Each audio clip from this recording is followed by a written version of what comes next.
Yeah, we're not talking about Maria. Hey there YouTube, Blazeathunder bringing you another video on Final Fantasy. It's gonna be on the featured summon. It's gonna be Final Fantasy 2 with Leon, Guy, and Emperor, and already Firion who gets his 6-star. So without further ado, let's begin. Again, a little disclaimer, I'm only going to be talking about the good stuff the units have. If they have anything else that doesn't really interest me, I'm not going to put it up because it's not going to be used probably in a game, but all the good stuff, I'm going to be naming them. So we're going to start it off with the guy who's going to have a team of 30 HP, 10% attack, which is better than Amaranth. So if you get a lot of guys, you're going to get a lot of guys, but you're going to be farming that TM, so that's going to be great. Now his passives are going to be 10% HP, 10% attack, and 20% defense. Not bad. He's supposed to be a tank, but at 5 stars, it's just every other tank is just better. Cecil's better, Rain's better, just overall. But he also brings HP strolls, recover 5 HP per 3 steps, so that's when you're doing some sort of exploration.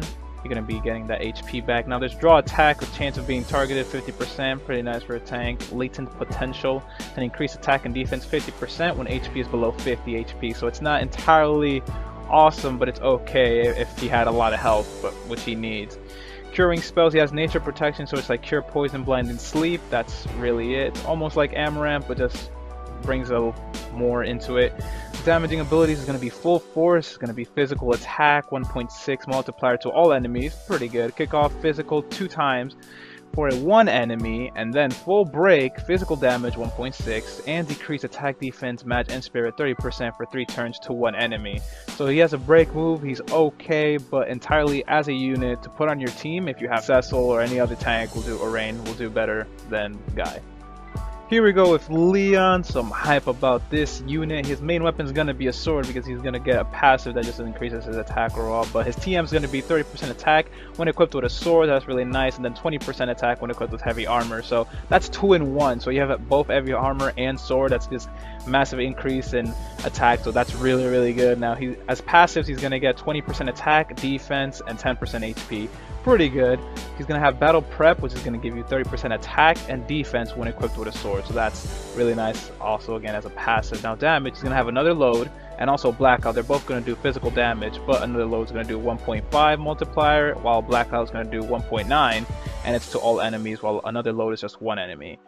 It's interesting. He brings dark damage, so that's nice, that's good. We don't have a lot of that, but we are getting a lot of it lately, actually. But that barrage, 4 physical hits, same multiplier, 3.2, so it's not better than Flash Barrage, but it's alright. Maverick, physical damage, 1.6 multiplier, 1 enemy, and increase attack 50% to caster. That's only himself, unless someone else has Maverick, but Leon so far is the only one who has it, so do keep that in mind. Phantom, 2 physical damages to 3.2 multiplier to all enemies. So it's essentially if Barrage is just too random, just use Phantom and it does about the same damage, just all enemies twice. So pretty good, not a bad character. Great TM, and that's really all we can say. My boy Firion getting his 6-star finally, doing a lot more damage. He doesn't have his enhancements, but he's still doing great damage. And I'm not only putting here his 6-star information because we've had him for a while.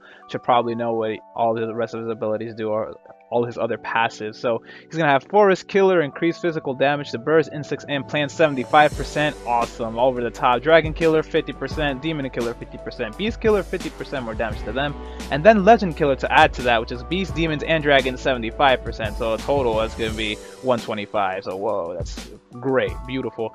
Equipment buffs, as a great support, if he has a staff, rod, harp, or mace equipped, he's gonna have 30% match and spirit. So imagine that with dual wields, just gonna be awesome. Just really good. He's a multi-shooter. It's gonna bow, whip, throwing weapon, or gun. He's gonna have 25% attack and 30% spirit. So you know, you pick and choose, and there's more.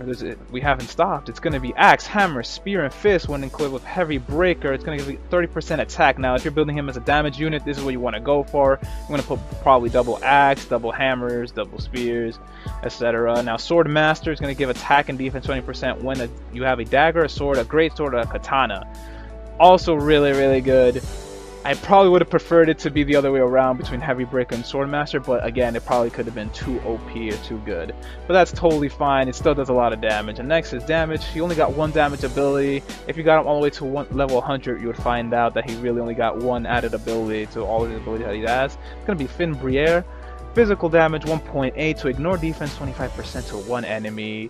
It's weird that's only one enemy, but that's fine. It still does great damage, and that's all. The Emperor has arrived, and he brings a bunch of damage to the table, so let's get on with it. 20% MP and 30% match, so that's a great, huge power spike. I'll never die. MP 10% per turn, better than auto refresh, which will only give you 5, but this is giving you 10 per turn, so really good. Insolent Fools, he has a chance of being targeted less for 75% chance.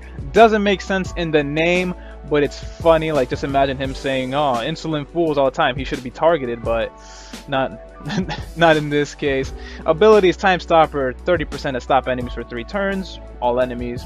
Okay. Subdue, decrease spirit 40% for 3 turns to all enemies, and increase spirit for 5 turns to only the caster. Alright, pretty good. You waste a turn, however, it's buffing yourself up for all that defensive matter that might come towards you. Now, present your offering is HP 50% to one ally and recover MP 100% to caster, and that's himself. It's overall not really okay to lower your HP 50% to one ally. You're most likely going to be doing this on your tank, but overall it's okay. If you do this first and then you heal, it shouldn't be a problem. Fire from below, fire magic damage with a multiplier of 2. However, it's going to go 2 again when you do it every consecutive time. So it's going to be 2 plus the 2 multiplier, 3, 4, 5, 6, up max till 10. To one enemy, it's pretty big damage, but again, it's fire, so do watch out to have the resist. Control, increase mag 100% for 5 turns, but decrease spirit 20% for 3 turns for all your allies. So if you're facing a big boss, you really don't want to do this. If you're doing like meteor or some magic damage, you really don't want to do this move because that'll just destroy your whole team. And even your mage might die. I mean, Emperor might die. Even it might happen. You know, he's not really a tanky unit. Next is going to be Starfall, match 2.3, which ignores spirit 50% to all enemies. Really good. Better than Ultima, even though Ultima, I believe, has a 2.8 multiplier, but it's ignores spirit by 25. But this one's 50, so I'm pretty sure this one's better, and you can use it more than once. I believe. Well, it's an ability, so you can't use it more than once. But overall, great unit. Should you summon for the Final Fantasy II banner?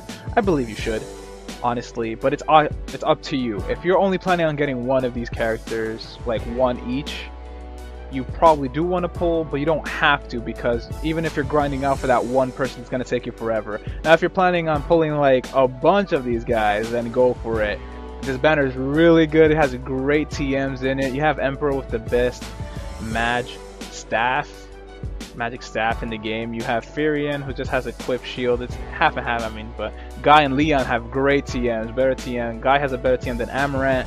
Leon has one of the greatest TMs for just attackers by himself. So great TMs that these are bringing. So the pulls is good, they're great, they're not horrible, and they're great units. Emperor and Firion are great units. Leon and Guy, half and half. They only go to 5 stars. They do good damage, but it's just not enough to be top tier, but it's still pretty good. So if you do want to summon, go for it. It's not bad. Summon, get the guys at least once. If you're free to play, you could probably lay off the banner, honestly, because you're going to get these units anyway in the future. If you don't have a Firion, that's okay, you'll get him eventually. He's only 3-star base. Guy the same, Leon the same. Emperor, he does great damage, but he's not over the, like you have to get him. No, he does great damage, and that's all I can really say. His dual black magic is weird.